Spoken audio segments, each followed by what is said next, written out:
Hello student, कैसे हैं आप? आशा करता हूँ आप अच्छे होंगे। देखिए, उस दिन जो ये क्वेश्चन आप लोगों ने किए थे, मैंने कहा था मिस्टेक्स है तो उनको सूत्र द्वारा हल करना जो बताया था उस पर ध्यान दें, ठीक है। ख़ास तौर पे ये जो रोहित हैं बुखारा वाले, वो ध्यान दें कि जो आपने मिस्टेक की थी वो इसमें समझ लें आप। देखिए, जैसे आपने ये सब सॉल्व किया था, कंपेयर किया था, ए बी और सी की वैल्यू निकाली थी। पहली मिस्टेक आपकी ये थी कि जो हम लोग ये कंपेयर करते हैं तो x को नहीं लिखते हैं, ठीक है, सिर्फ मल्टीपल लिखते हैं। जैसे कि a की जगह क्या है 6, तो सिर्फ 6 को लिखेंगे। b की जगह जैसे x है, यहाँ नंबर कुछ नहीं है तो हम उस नंबर की जगह क्या मानेंगे 1। अगर कुछ और लिखा होता है तो वो लिखेंगे, कुछ नहीं लिखा होता है तो इसे 1 मानते हैं, ठीक है। तो v की जगह क्या है माइनस साइन है और यहाँ कुछ नहीं है तो इसको मानेंगे 1, यानी v की वैल्यू है -1, ना कि हम ये लिखेंगे v की वैल्यू माइनस का x, ठीक है।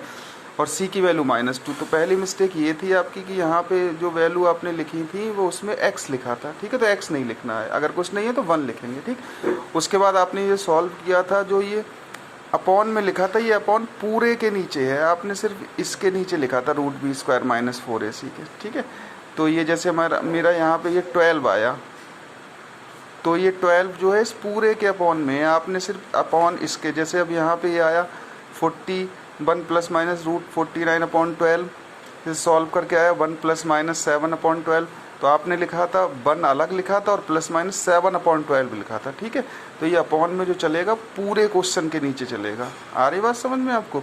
फिर प्लस और माइनस लेंगे तो फिर वही प्लस माइनस लेंगे तो ये अपॉन 12 पूरे के नीचे चलेगा। एक बार प्लस लिया फिर इसे सॉल्व कर लिया, एक बार माइनस लिया फिर इसे सॉल्व कर लिया। समझ में आ गई आपको बात? तो 2 मिस्टेक थी आपकी। एक तो ये x को नहीं लेना है, अगर कोई नंबर नहीं है तो उसकी जगह 1 लेना है, पहली मिस्टेक यहाँ पे थी आपकी। दूसरी मिस्टेक ये थी कि जो आपने ये अपॉन लिया था वो हाफ क्वेश्चन पे लिया है, जैसे ये इसके नीचे सिर्फ इतना रूट, यानी जैसे हमारा ये आया है 7, तो आपने सिर्फ 7 के नीचे लिखा है, ये पूरे के नीचे रहेगा। इस चीज़ को सुधार के आप अपने क्वेश्चन सही कर लीजिएगा, ठीक है। बाकी आगे देखिए आज के लिए क्या है। देखिए आगे जो हम आज पढ़ेंगे वो ये पढ़ेंगे अब द्विघात समीकरण के मूलों की प्रकृति और विभक्तिकर ज्ञात करना, ठीक है। तो देखो, विभक्तिकर का ये फार्मूला होता है, विभक्तिकर को डिस्क्रिमिनेंट कहते हैं, जो जिसको d से डिनोट करते हैं, ठीक है। इसका फार्मूला होता है v² - 4ac। उसके बाद मूलों की प्रकृति, तो मूलों की प्रकृति कैसे पता करते हैं? देखिए, जब हम ये d की वैल्यू इसमें लगा के निकालेंगे तो d अगर हमारा 0 से बड़ा आए, 0 से बड़े का मतलब 1 से इनफाइनाइट तक कोई भी नंबर आए, तब मूल कैसे होंगे? वास्तविक और असमान होंगे, ठीक है। अगर <0 आए, d की वैल्यू <0 का मतलब कोई भी माइनस में नंबर आए, तब मूल कैसे होंगे? काल्पनिक होंगे। अगर d की वैल्यू 0 ही आ जाए तब मूल कैसे होंगे? वास्तविक और समान होंगे, ठीक है। ये फार्मूले हैं। अब इससे देखो क्वेश्चन कैसे करेंगे। लिखा है द्विघात समीकरण का विभक्तिकर ज्ञात कीजिए और मूलों की प्रकृति भी बताओ। तो सबसे पहले हमने समीकरण लिखा, जैसे पीछे कर रहे थे, इसकी तुलना करेंगे ax² + bx + c = 0 से। तो a की जगह क्या लिखा है 2, b की जगह क्या लिखा है -4, c की वैल्यू क्या लिखा है 3। तो ये a b c की वैल्यू हो गई, ठीक है। फिर वही हमें x नहीं लिखना है, ये ध्यान रखना, खास तौर पर रोहित।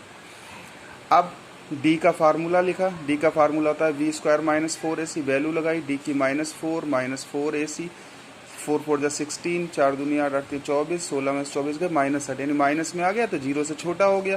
तो ये तो आंसर हो गया विभक्तिकर। अगर आपसे सिर्फ विभक्तिकर पूछा जाए तो यहीं तक छोड़ देंगे।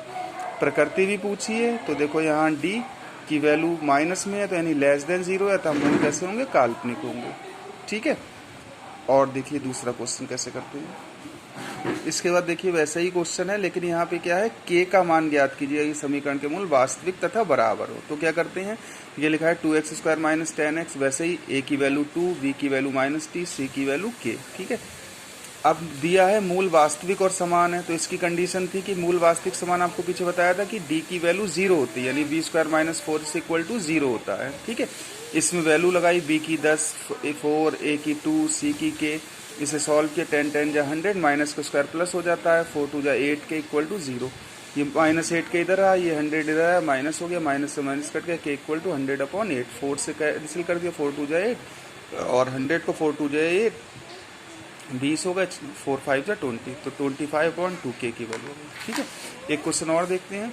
जैसे ये लिखा है, तो a की वैल्यू क्या है 1, फिर वही चीज़ मैंने बताया था कि यहाँ कुछ भी नहीं लिखा है तो हम 1 मानेंगे, तो a की वैल्यू हो गई 1। यहाँ b, तो -2x नहीं लिखते हैं बताया था, तो -2 और k -1 -2, c की वैल्यू 1। फार्मूला वही b square minus 4 equal to 0। यहाँ थ्योरी वही लिख देंगे कि दिया है मूल वास्तविक तथा समान है।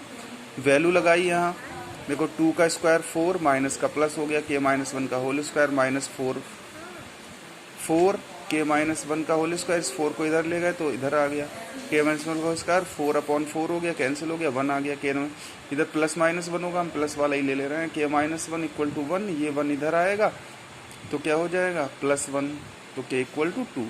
और प्लस माइनस लेंगे तो हमारा एक k की वैल्यू 0 भी आ जाएगी। ठीक है, फिलहाल ऐसा ही कर लेना आप। समझ में आ गई बात?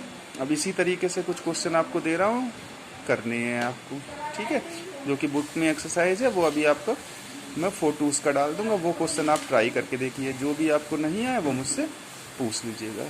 ठीक है, और बाकी ज़्यादा से ज़्यादा बच्चे जो है अपना वर्क ग्रुप में डाला करें, जिससे मुझे पता चले कि ज़्यादा से ज़्यादा बच्चे जो है उसे अटेंड कर रहे हैं। वरना कुछ ही बच्चे डालते हैं तो लगता है कि और बच्चे पढ़ ही नहीं रहे हैं। ठीक है, ओके, थैंक यू।